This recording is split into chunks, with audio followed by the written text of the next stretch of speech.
Welcome to the Leader's Edge, where we celebrate leadership and shine a light on the visionary leaders that are shaping the future. Hi, I'm HR Huntsman. I'm the founder of Leader's Edge, the creator of the Leader's Edge Performance Engine and Leader's Edge University. I'm thrilled to bring you stories from leaders who are making a difference around the world.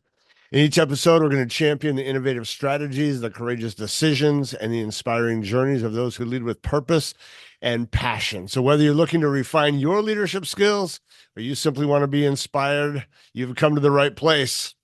Today, I'm excited to share with you my interview with Sean Surerus. He's the president of the Surerus Group of Companies after starting his career on pipeline projects way back in 2001.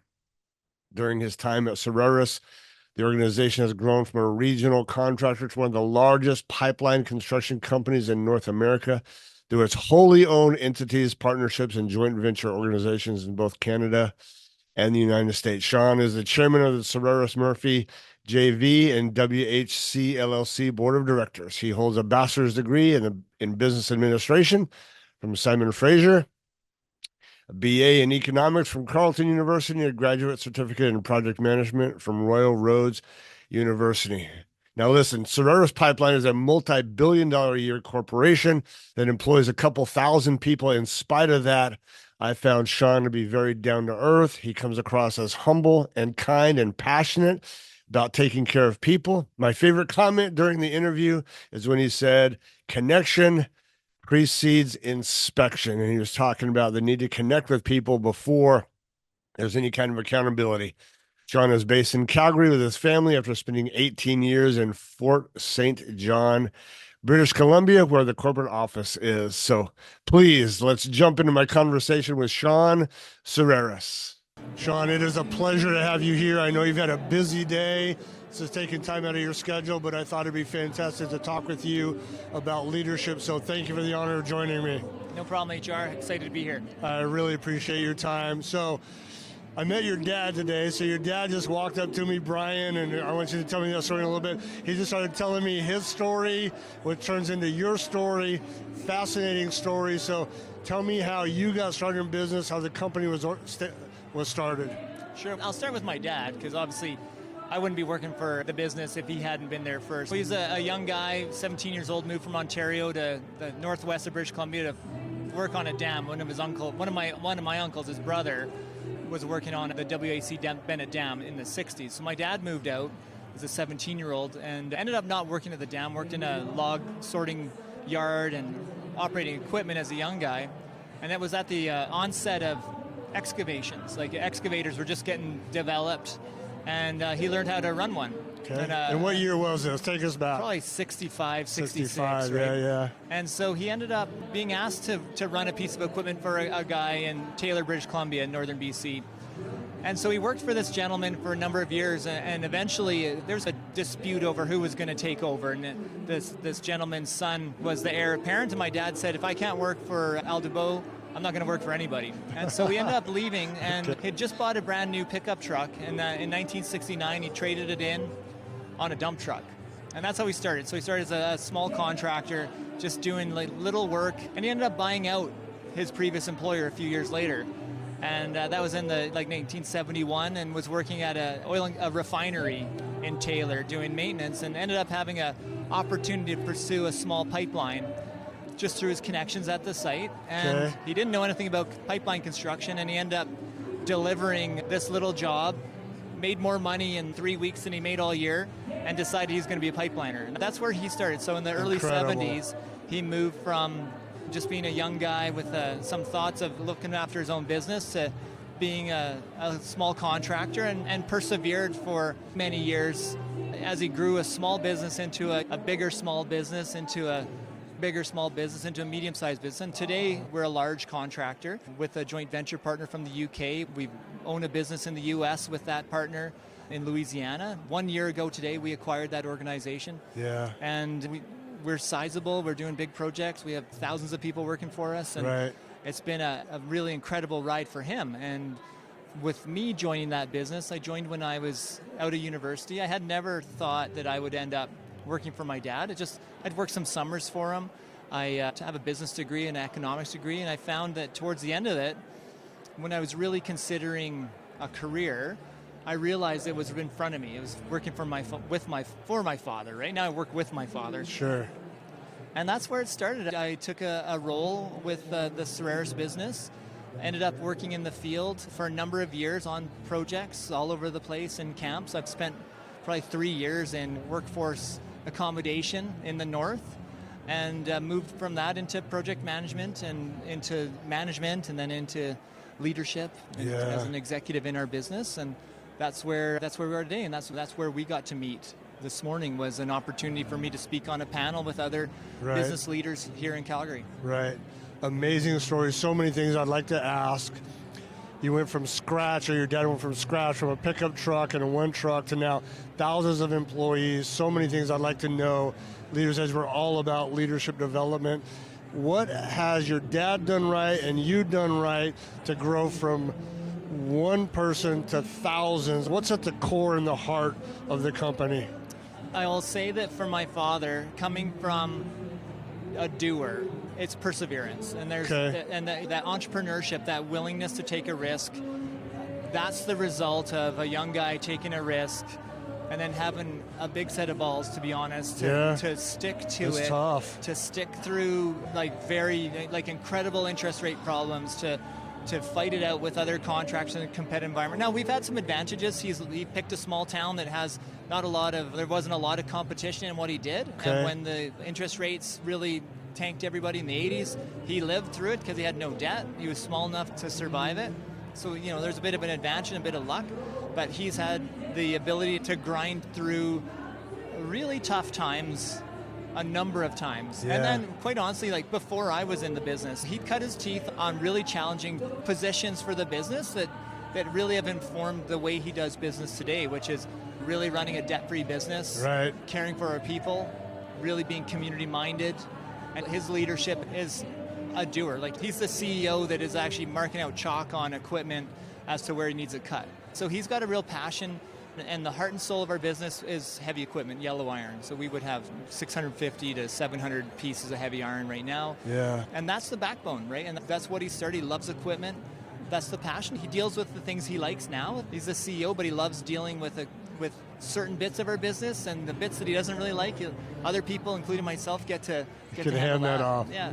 I love what you said on the panel today. You didn't say these words, but you have this inherited perspective, because they were talking about interest rates today and this and that, and you sparked up and said something like, listen, there's nothing we're going through today that hasn't been much worse in the past, and especially interest rates, 70s and 80s, were way higher than they are now.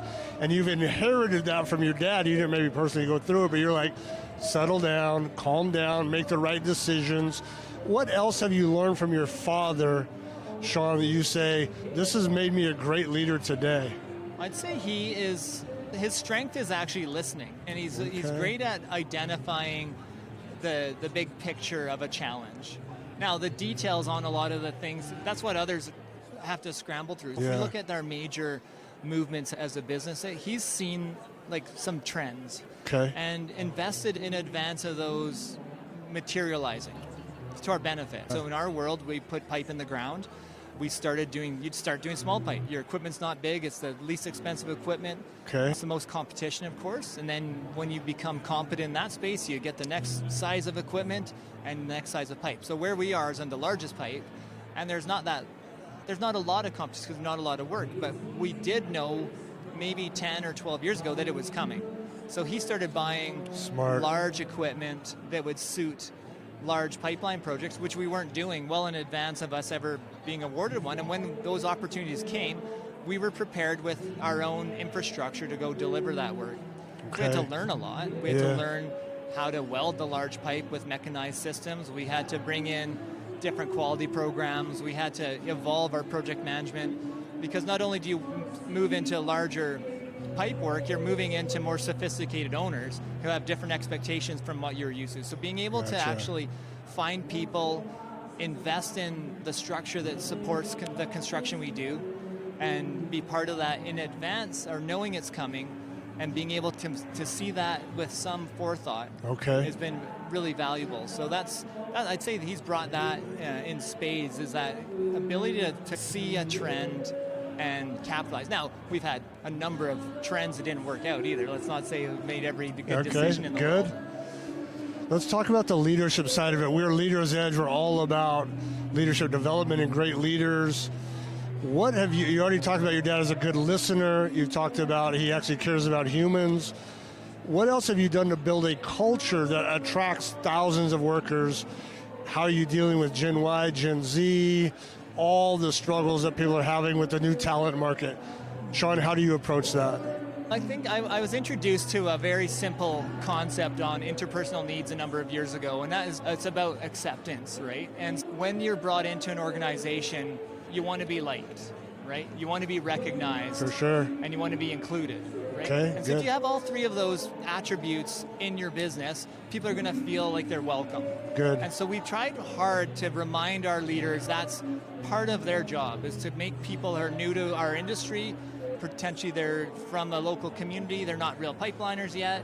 How do we bring them into the family of pipeline so that they can feel successful? Okay. Right? So that's part of it, is like just meeting people's basic interpersonal needs. Very good. Another part of this has got to be that we have to be providing an environment where they're safe and productive. So I think where we are in construction is we've evolved our safety capacity to keep people safe, immensely physically safe over the last 20 years. Like where we have the processes, we have programs, we have safety leaders, we have training, we have all of those attributes that really deliver outcomes where safety is designed into our work. Okay. Now, people still make mistakes. Sometimes our processes aren't fulfilled. We find the cracks, we try to fill them.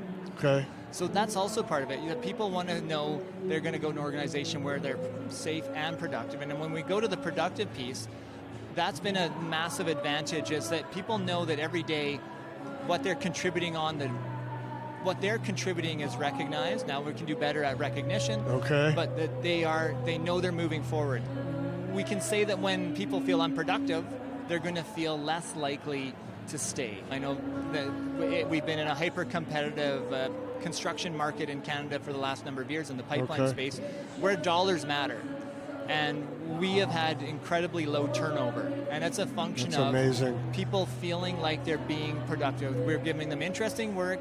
We're tough on them. Like, we take people away from home for months and months on end. And we're going to talk about that in a second. We have a tough environment that we provide.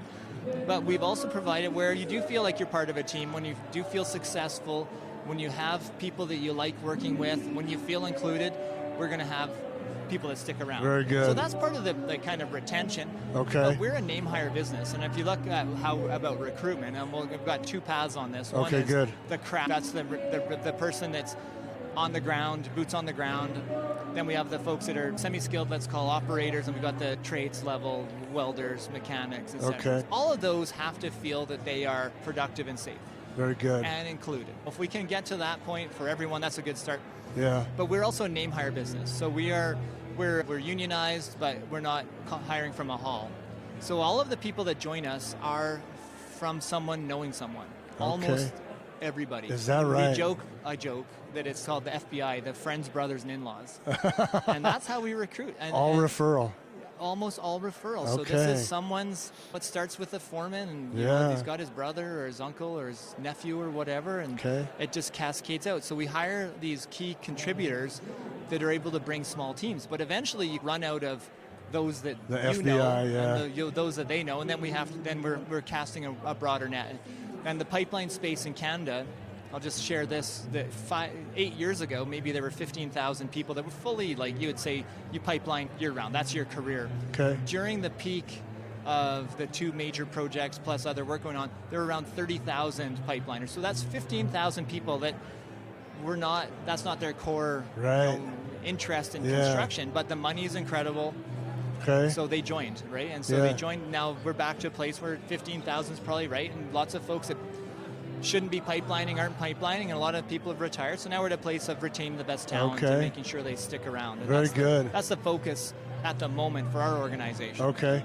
So we at Leaders Edge, we teach something. You talked about different words, but we teach the map of success: mastery, autonomy, and purpose. If you give people mastery, autonomy, and purpose, they'll stay. How do you deal? You talked about the mastery. You'll work on their craft. You'll help you yourself actually started out in the field, boots on the ground. Sounds like your dad made you work your way up, so you honed your craft. How do you deal with the autonomy side where you're developing decision makers, critical thinkers, where they get to make decisions as they grow? How do you handle that? I think we're in a pretty hierarchical construction space. We have a general superintendent and superintendents and assistants and foremen and straws, and so each of those people has an accountability in the business. Okay. Of course, number one is to keep people coming back at the end of the day. Yeah. Outside of that, we have known work in any day. Those leaders within bounds they have autonomy to make decisions. Good. But it's we have quite a structured organization when it comes to delivery. The work isn't truly repetitive because you're moving. It's lineal construction. That team is moving forward. Ideally, they're moving forward every day. So every day is a little bit different. Okay. In the north of the province of Canada, the weather's a bit different every day. So we have these. Those are that's the environment they work in. Gotcha. But when we talk to autonomy, when people are capable and have accountabilities, they know what they have to do in a day. We also, they have to document what they're doing. They have to document the plan. They have to build the plan. They have to deliver against the plan. Okay. So that's part of it as well. We're not giving them necessarily the plan, but those foremen in particular, who are really the frontline supervisor in our world and who have the most stroke with how we are successful in any day, they're the ones that do have that level of autonomy. Now, of course, we have all kinds of handcuffs when it comes to working with the client, when it comes to working in a regulated environment. So, we don't have full autonomy. Sure. But certainly within the bounds of our construction practice, we do have, I do believe, I've never thought of that term of autonomy for our leaders, but I do, when you look at it, we do give those guys that they plot their own path every day. Right. If not, you're having a handhold every day. You're having to direct, and that gets exhausting. And it bottlenecks the entire organization. I think that the one challenge is that with autonomy, that's great, but the roadblocks they're not necessarily able to remove. Right. And I think and it's no different in Canada and the US with respect to pipelines are contentious. They're not the most popular mode of transport of fossil fuels. Right. Yet they are essential. Like our economies cannot run without oil and gas. Absolutely right. And, whether people like them or not, they're there. But the kind of the barriers that people have, whether they're environmental or whether they're from the communities with like protests, that's psychological been a massive piece in the last few years. Yeah. Those are the barriers that our business, we have to look after but we've got to keep them out of having to make tough decisions that they shouldn't be making. Because there's social license, but there's also the ability to continue working by following the rules. Good. And the rules are there to protect people, to protect the environment, protect the community. So they recognize that. But there's a space where our leadership has to remove those barriers and sort that out. And we're not leaving that to that frontline supervisor to figure out. Sean, what are you really good at as a leader? If I were to interview your senior VPs and your executive directors, what would they say?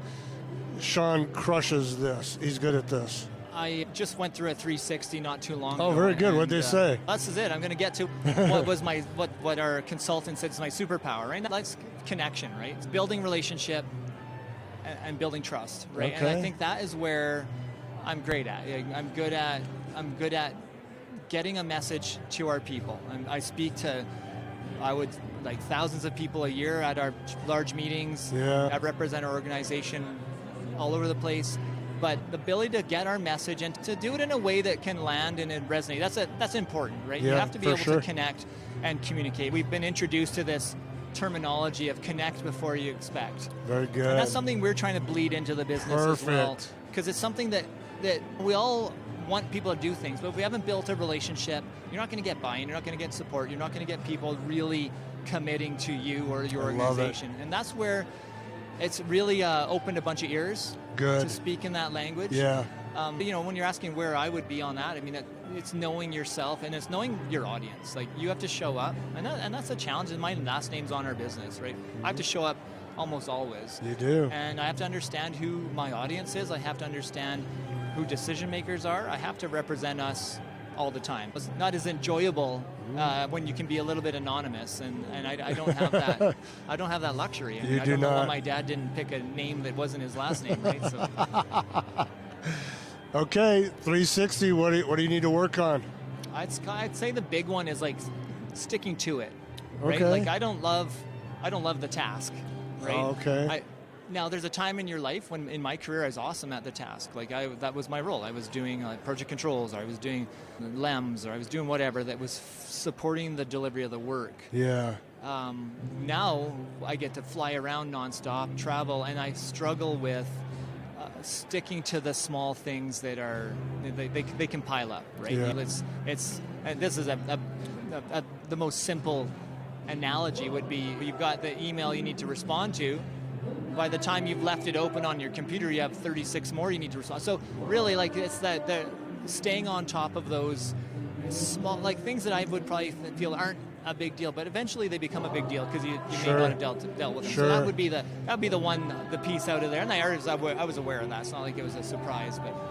So leaders at your level that perform at your level, I'm always curious, how do you stay at the top of your game? Like, how do you take care of yourself? How do you stay energized? I want to hear, and I want my audience to hear the basics of energy and family and marriage and kids, and how do you balance it all? When do you get out of balance? What would you say to all that? I think there's probably the adage, the leader's lonely at the top. Yes. Right?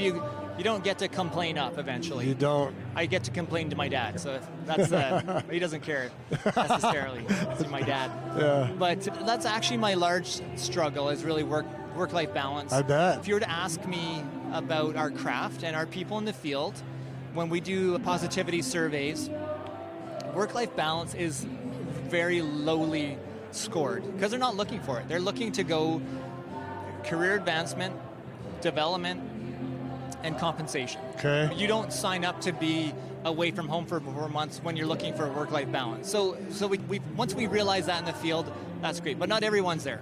I had those years in the field. I have young children. I have a 6 and an 8-year-old. Okay. And my main struggle really is making sure I'm present at home. I bet. And so how do you turn off your computer? How do you turn the phone off? Yeah. How do you make sure you're there for key events? Yeah. I took my son. I'm in Canada. We play hockey. Not everyone does, but I grew up playing hockey a bit. Okay. And my son's in his first year of ice hockey, and I've missed every single one of his weekly practice, weekday practices. On the weekends, I get him there. And last night was the first one that I've actually made, and the first one he's been to as well. And it's hard to realize that. And I think in my family, my dad, my mom split up when I was 7 years old. Okay. Because of the business. Yeah. Right? It's like he was committed. His first. If you're going to rate my dad's world of family, business, and cattle, he has cattle. They're all gonna run similar to each other, and depending what time of the day, one of them will be on top, right? But how do you keep family and your folks that you care about really close and listening? That's a challenge for all of us. For me, and not for all of us, but for me, with a complex family environment where my business is based in the north of BC. I'm in Calgary. We have a U.S. operation in Lafayette, Louisiana that's not easy to get to. We have projects all over the place. It's part of my job is to be visible. Yeah. It probably is my job, right? Yeah. And that visibility doesn't always mean my family's with me. And That's so, right. Trying to balance that's important. One, we talk about health, and we talked a lot about mental health not a lot today in the panel, but somewhat. But really is being aware, and I think that is important. When I'm tired, I get tired, just like everyone. Of course you do. I have to make an intentional decision to do something less. Okay. I need to make sure that I get 6.5 hours sleep or 7 hours sleep instead of 5.5. I have to make sure that I do something physical, and I'm not great at staying on top of the physical health, but I'm hyper aware of sleep and how important that is for my physical health and mental health. So those are things that as a leader you'd have to be in tune with your body, and I do see that people, and we're driving people in our business right now with this acquisition to be away from family more. And I put this in our strategic objectives. Let's get to a point where this isn't the norm, where this type of travel is not the norm, where we're needed in 2 countries, where we're needed. We have to build a resilient organization. It has to be based on having competent people doing their role in the right place. Right. And if we don't get there, we're going to burn everyone out, and we're Right. not going to have a resilient business. And you picked Louisiana. It could hardly be farther away from where you are. Yeah, I know. It's pretty far. From Calgary, not so bad. From Fort St. John in the northern part of BC, it's a full day. It's like a 15-hour day to get there. For sure. What would you like to, going back to your work-life balance and health and family, if you were to interview your 25-year-old version of yourself right now, a year from now, what would you hope that Sean would thank you for? I think he'd thank me for understanding my accountabilities in a family business. Okay. Now, I understand them. It would be actually cascading those to others, so For they sure. recognize, what I am doing. And we've got a challenge in my world is I'm here. Our head office is 1,000 kilometers away. My visibility there's not enough. How does one know what I'm up to? So my dad got to see me speak today. That's great. I don't have to describe it. But those are so getting to a point where people really understand my role. Okay. In a complicated business environment. We have a family business. We have a large joint venture organization. Right. We have smaller subsidiary businesses. We have a U.S. organization. Yeah. And I've got a voice and a face at all of those. And it's really making sure that people understand what my accountabilities are. A year from now, people should understand what my accountabilities are in each of those discrete organizations. Very good. I think that would probably be, if I could look back and everyone knew that, that'd be a massive win. Okay, all right, that sounds good. I know your time is limited, so just a couple more things. Let's say you are a 25-year-old who's just getting out of university and they want to start a company. They want to jump off the entrepreneurial ledge like your dad did. They want to run a company. Best piece of advice you could possibly give them, what would you say to that young lady or that young man? I'd say that understanding that you have to have profit is probably the largest piece of the puzzle. Okay. You need to make sure that your cash is there. You need to make sure you can get paid. Okay. Those are fundamental. Those are that's the administration of your business. And I think that people aren't always great at that. They're great at doing something. They're great at they have a vision.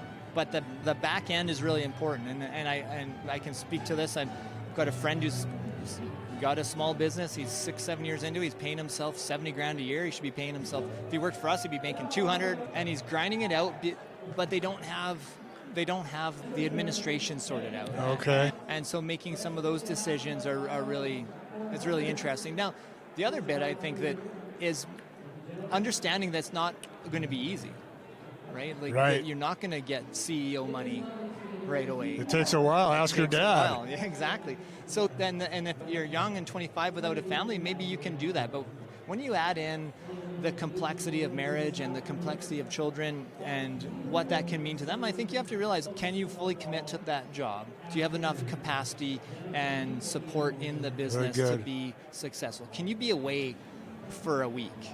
Okay. Right, without that thing just crapping itself. So those are parts of just growing in your business. I'm sure you experienced that as well. Like of you course. were the bottle washer, the janitor, the CEO, the estimator, whatever you were doing. For sure. You were all those of things. it. And people need to know that's probably how it happens. Now, I think I brought up a term earlier for those 25-year-olds and those 20 years, internet famous. We're competing against that right now. I'm in construction. There's every other industry out there that needs people. And we're competing with folks that think I can be a gamer and I can have a million people follow me on Instagram and get free trips. Maybe you can, but that's a small amount of people. That's right. And a lot of people think they can get there. Yeah. So we have to drag them back into some reality. And those are the folks that maybe they're good. Maybe that's an entrepreneurial path. Okay. Hey, I'm going to be a self-employed Could be gaming superstar. But you know what? When that doesn't work, what can you do? Being prepared for that. I think that the young people have to recognize there's a massive opportunity in the trades worlds right now. And I've got a business degree. I don't have a trades background, but there's construction across North America that needs people, and it's a great job. You can have a great career in that. Right. You can be useful. You can know what you're doing. You can fix stuff at your own house even, right? Imagine that. But there's incredible opportunity today, and we're competing in every path, and there's not enough of anything in any sector, right? Okay. Talk to this audience. This is more my audience. You're talking to the CEO, president, founder. They're a $20 million company, 100 employees. They want to scale. They want to be a $500 million company. You have experienced that growth path. Speak to that CEO. What do they need to grow? What do they need to grow from 100 employees to 200, 300, double their revenue? What's their next scaling problem? I think there are a couple paths to that, but the scaling problem is going to be your talent. How do you get people that have actually are there or been there into your business? Because not everyone can be learning all the time. Okay. Right? I think you do need to have people that say, what's that next step? I've been there. Now you have to be able to afford to get them in. You have to be able to retain that talent, attract that talent to be part of your executive at least, or your leadership. Right. How do you do that when you may not have the resourcing? And I think that's interesting in the certain types of organizations where it's stock, it's a future look that really is going to drive someone staying.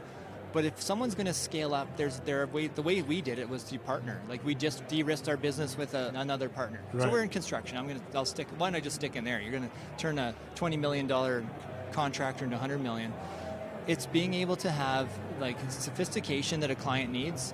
It's going to be, in our case, it was to have a partner to help us get there. Right. We had incredible equipment resourcing and people. We didn't have necessarily the cash to do it. We got a partner that had the attributes we needed of project management.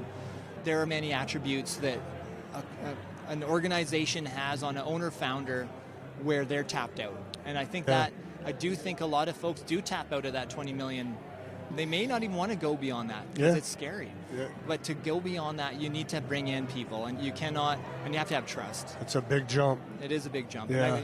I know what it's like in our business, and I know what some smaller scale guys have gone through. Yeah. I know we have a business of our own that's at a scale point right now where those our managing partners they need the next level of support to be able to turn them from a $70 million business into that 100 to 120. And that's scary because you're letting go of something as well. You have to be willing to let other people do their jobs. I agree that the infrastructure and control mechanisms at that point, that's about the tipping point where it has to get more sophisticated. You're not the answer guy or answer girl to everything at that point. I strongly agree with that. And it's hard to let that go when you're. And I see it. My dad's an owner founder. Right. And you know what it took to get there, and you don't really want to. It's your baby. Hard to let go of certain pieces of the business, but maybe that's the piece of this is how do you let go of things so you can grow. That's a great part. It just sparked one last question. I promise you. You're the son. I'm the dad. I have a son. What advice would you give to my son about working with his dad, the founder? What lessons did you learn? Patience. Have patience with your dad? With your dad, yeah. All right. I think that's one of the keys is there's wisdom all around, but it's also you're working with your dad. You have a different, the things I can say to my dad, other people can't say. For sure. But also recognizing you're working with your boss. Okay. Right? And that's not always easy. Like you got to keep those hats separate. Like I don't call him dad at work, right? But maybe he wants me to. He's never told me not. Okay. But that isn't. It's not easy. Working with a family member or in a family business has its own challenges, right? So for sure. Number one would be having a good counselor. Okay, I'm the dad. What advice would you give the dad about working with your son? Like, Dad, pay attention to this. I think it's just taking the time to actually understand what's going on. Okay. Right? Everyone's got a worldview. I don't think a dad in a family business is going to understand the challenges of a child in that business and their name. Like I do know, I have cousins, I have other people with my last name in our business, and they get treated a bit different. Right? Yeah. And so sometimes they're treated harder, sometimes they're treated with like soft feather gloves, but they come with a different world view of the work. So for a dad to be looking at how to work with a son in their business, I think there is making sure you spend that time to talk to the business, but also to not. Good. Right? You can't be on business 100% of the time. Very good. Yeah. One of the phrases I use with my own family and a lot of family clients, their family-run businesses, nepotism may have got you here, but it better not keep you here. Yeah, that's a great one. Yeah, nepotism got you. You got the job, but it better not keep you here. There's going to be a lot of crap to deal with. No, that's a good one. Sean, thank you so much for your time. I love this conversation. I know you're busy. I'm honored by the time you've given us, and I want to thank you for what you do in the oil and gas business and pipelines. We need it. And for all the people who don't realize, we need it. Thank you for what you do. You keep our countries running, and we Right on. appreciate that. And I appreciate what you do. Appreciate your time. You bet. Thank you, my friend. Yeah, cheers.